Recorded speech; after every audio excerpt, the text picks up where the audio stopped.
Hello and welcome to The Cloister. In today's episode, I am joined by Dave Ward to discuss the Enneagram.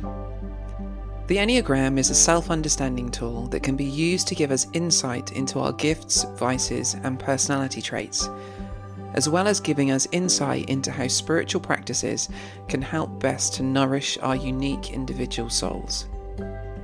I pray that as you listen to this conversation, it is a blessing to you.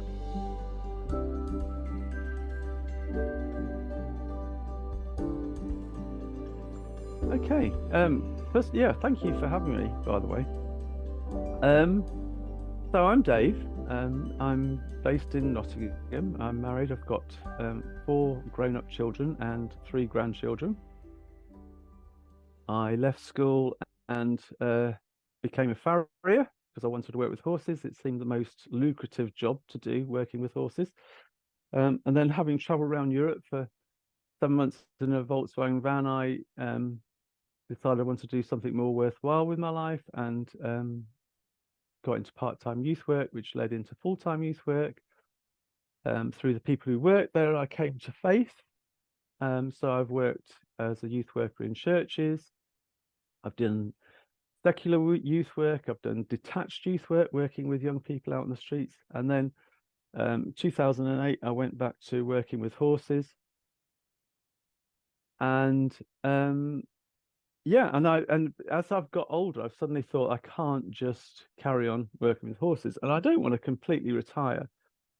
So I was thinking about what could I do, and I had thought about being a life coach, and I heard a podcast talking about the Enneagram, and I just thought, oh my goodness, that would make such a great tool for being a life coach. So I just happened to then suddenly find people who knew about the Enneagram, actually through some amazing links, actually.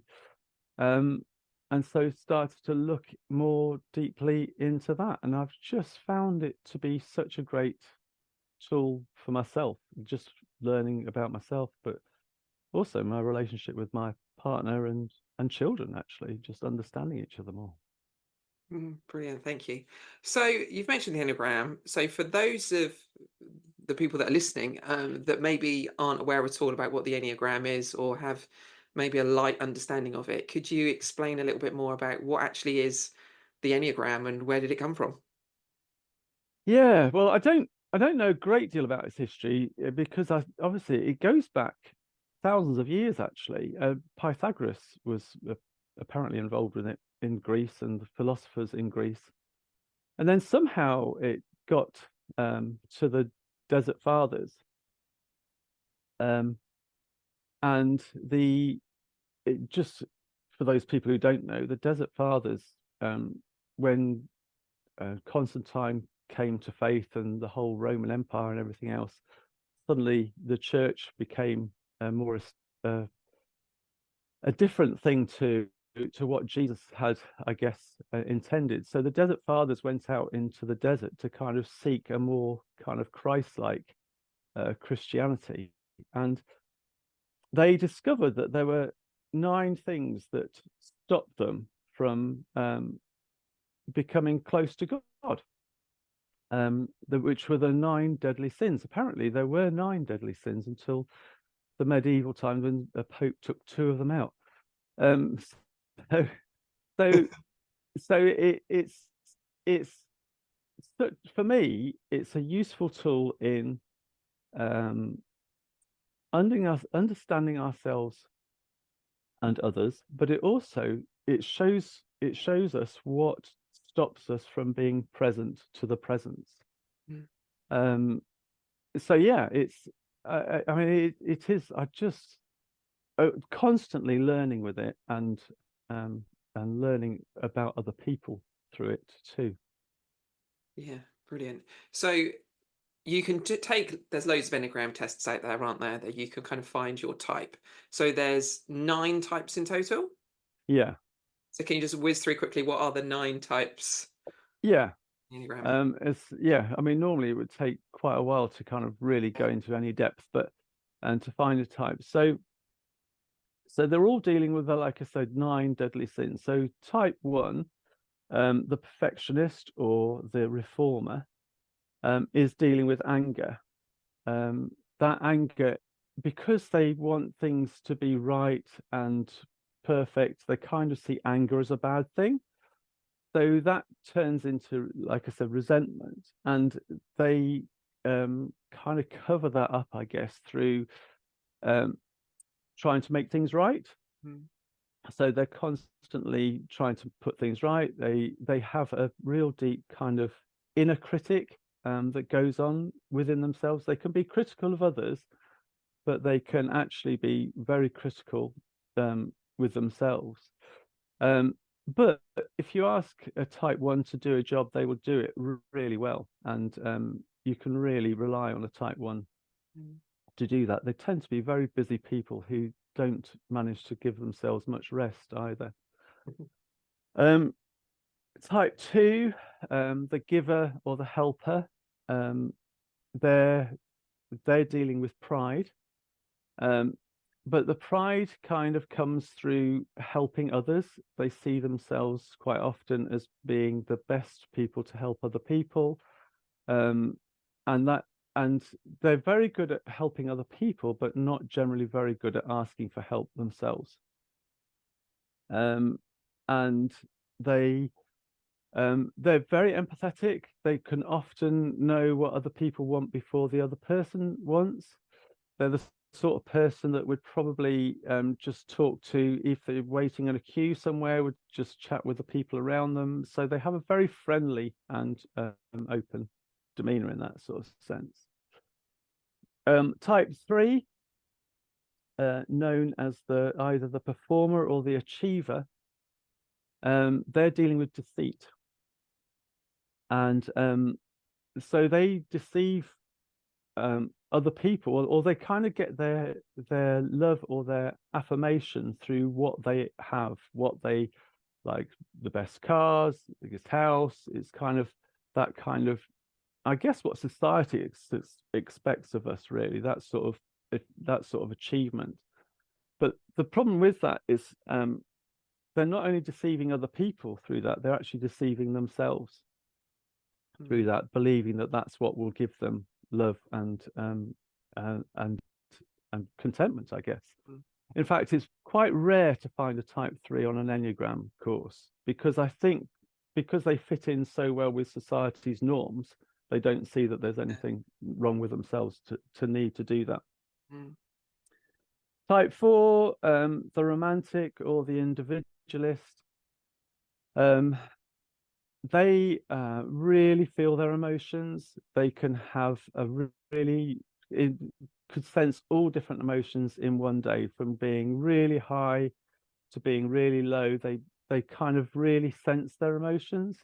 They're dealing with envy, and they can be often comparing themselves to others, and they can often be dwelling in the past as well, with past relationships, just thinking about them, and they just have this sort of romantic notion, I suppose, of life. But they are again deeply empathetic, and I think that whole empathy can be both be a blessing and a curse for those sort of people.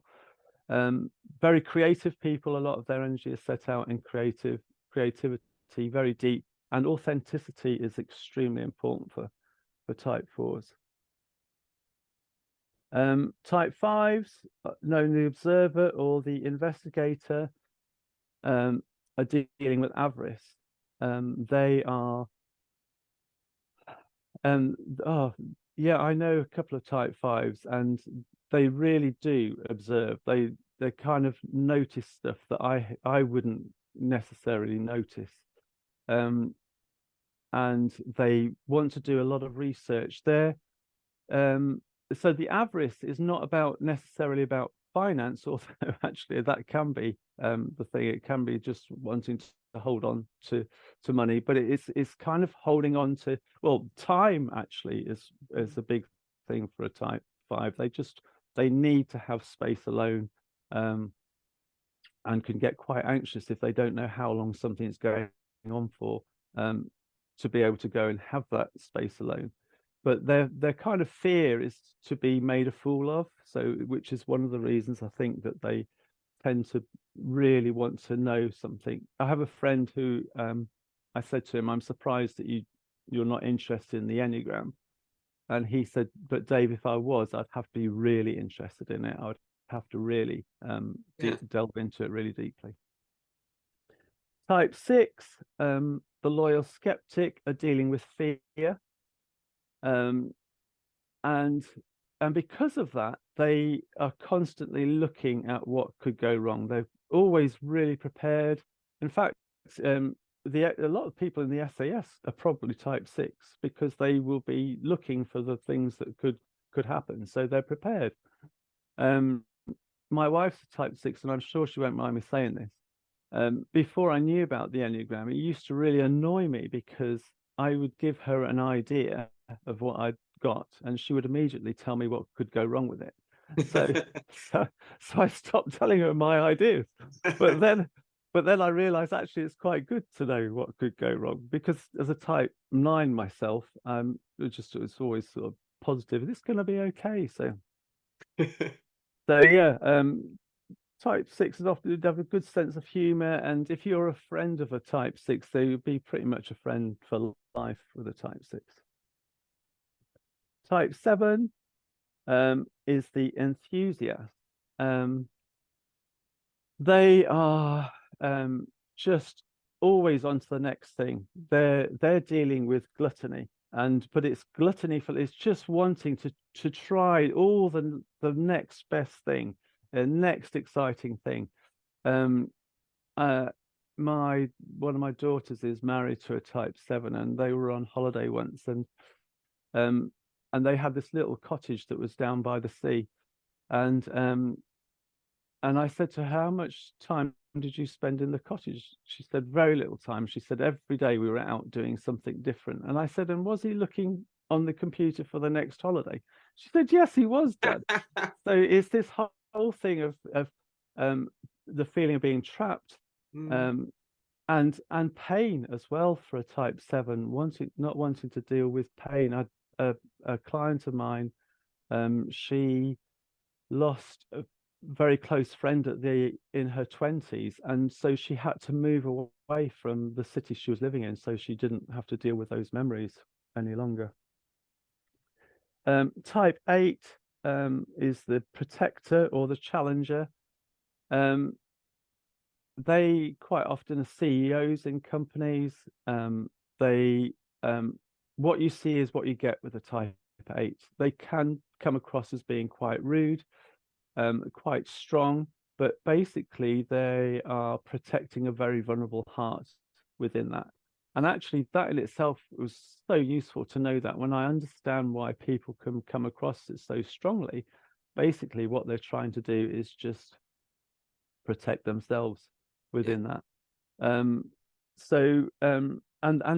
also the protector, they will, really stand up for the weakest, very much into protecting the weak. They're dealing with, sorry, I forgot to mention this, they're dealing with lust, but it's a lust for life. It's not necessarily the sexual lust, it's just a lust for life. And they, it's that kind of wanting excess, basically. And then finally, type 9, which is what I am, is the mediator and the peacemaker. And we're dealing with sloth, which is laziness, but it's not an outer laziness. I'm not lazy outwardly. It's an inner laziness.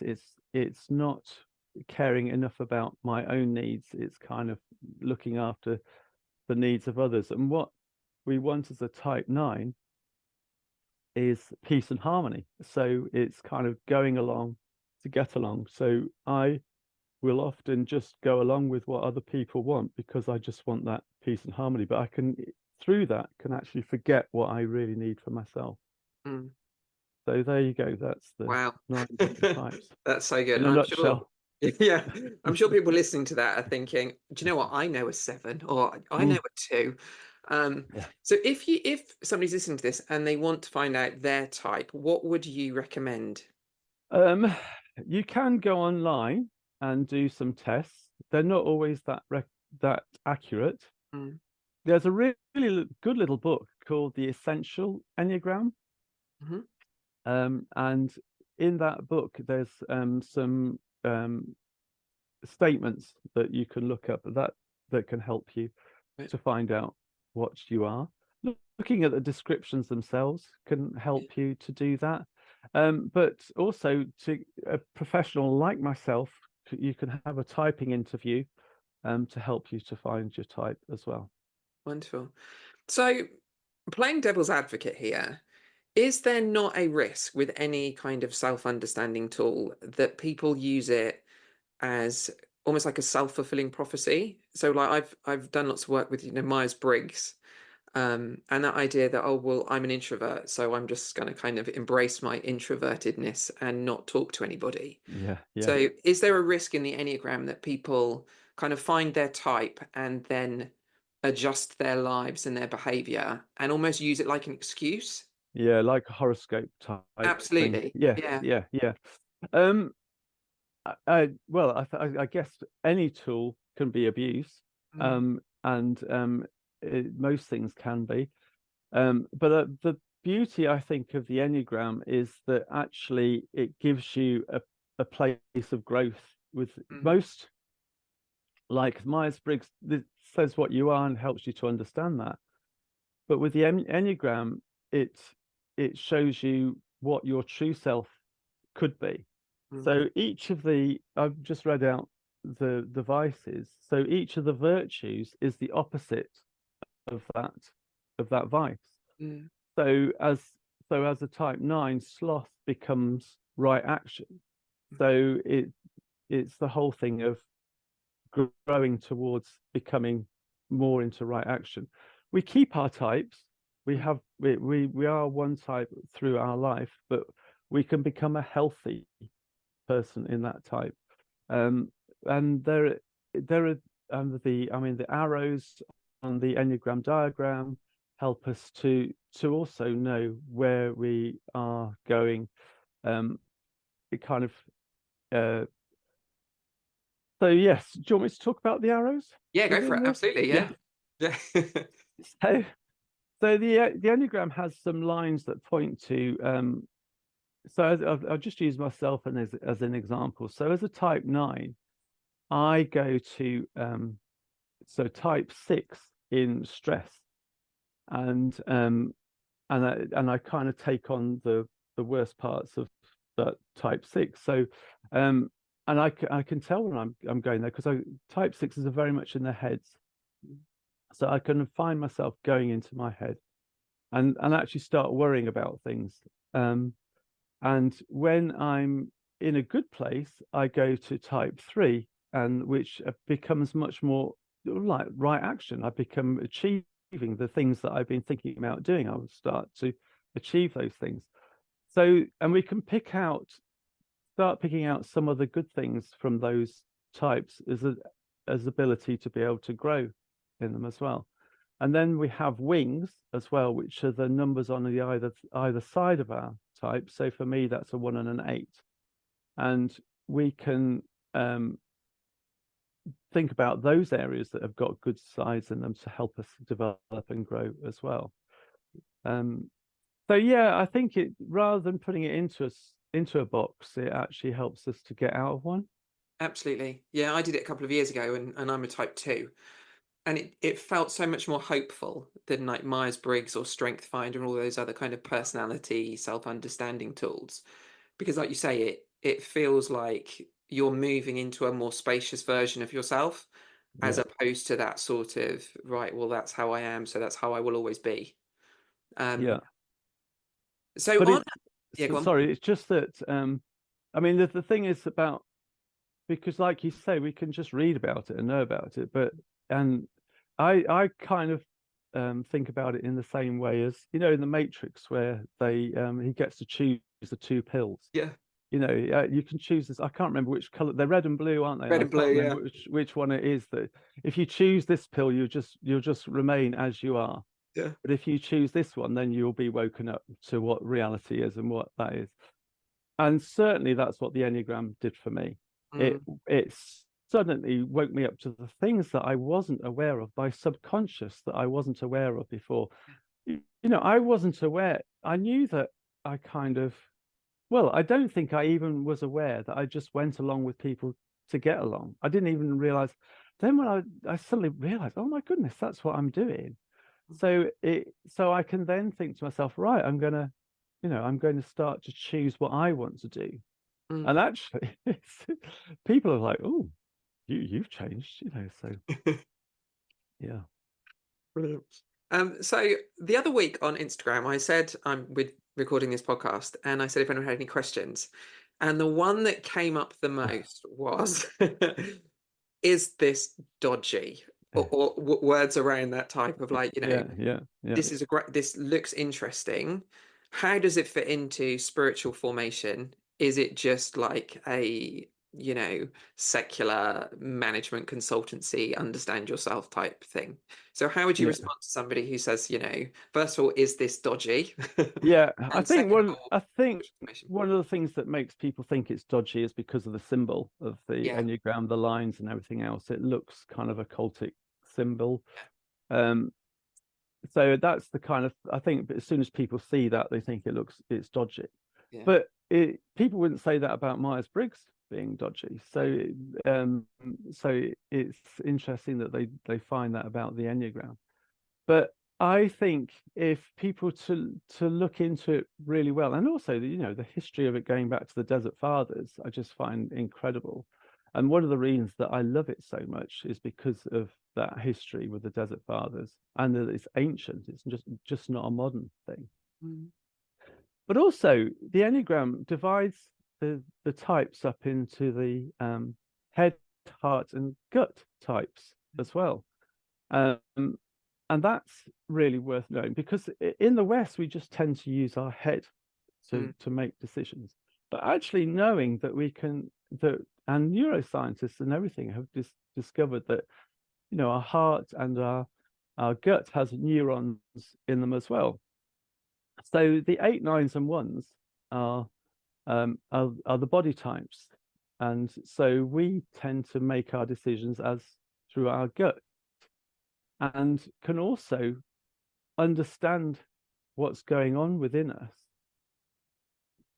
through, I mean, for instance, when my wife gave birth to twins 25 years ago, I for about 3 days after that, I was flat on my back. My back was so aching so much, and I've found that if I'm in stress, I really feel it in my back. mm, So the 2s, 3s, and 4s are the heart type, so they feel everything in their heart, the emotional mm, side of things, and the 5s, 6s, and 7s are all head types and just tend to be very much in their heads. mm, Now, the three things that go along with that are spiritual practices. So for the 8, 9s, and 1s, the body types, it's about being still. It's stillness. And that makes sense as well, because the 8s are very busy, the 1s are very busy people. The 9s I find it very easy to be still, but not intentionally still. But it's about being intentionally still. mm, The 2, 3s, and 4s, it's about solitude. It's about, because they want to, 2s want to look after people. 3s want to impress people. 4s are envying people. It's all about solitude. So being in a place of solitude to grow. And for the head types, it's 5, 6, and 7s. It's all about silence, and it's about silencing your mind. And centering prayer is a great one for that, to try and just silence your mind. Obviously we need all three, and we need to get in touch with our head, heart, and gut more. But just those things that come into that, I think, are very useful. yeah, amazing. I think it's such a wonderful sort of just way of looking at it, that God has made us uniquely and wonderfully, and I think the more we can understand about ourselves and the unique way that we've are made, and then how spiritual practices can you know take that into consideration, that we don't all, respond to solitude or to silence. Yeah.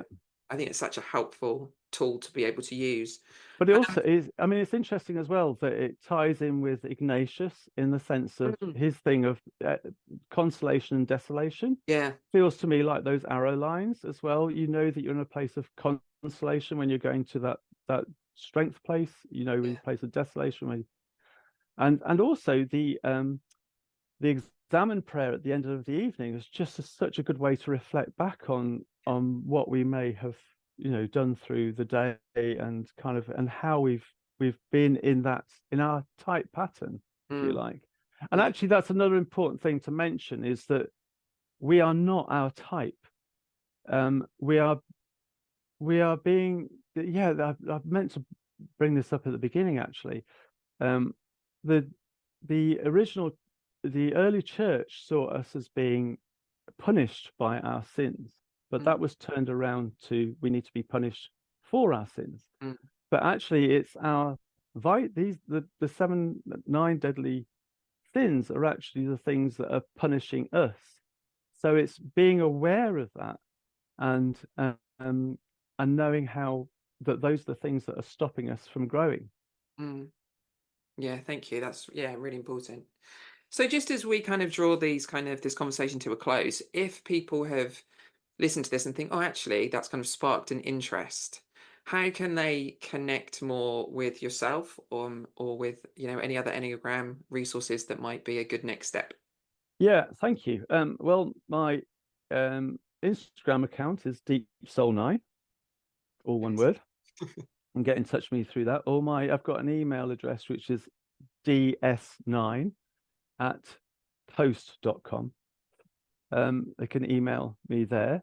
Um, 2 books that I would recommend are The Essential Enneagram, as I mentioned earlier, because it's just such a little book, but it's full of practical advice. And the other one is The Sacred Enneagram as well, which goes into, a very sort of Christian aspect of it too. A podcast, Enneagram 2.0. It's not a Christian podcast, but it definitely goes into great depth into the Enneagram. Brilliant. Oh, excellent. Well, thank you ever so much for spending this time with us, and for your, thoughts and reflections on the Enneagram. And yeah, thank you for being with us today. Thank you for having me.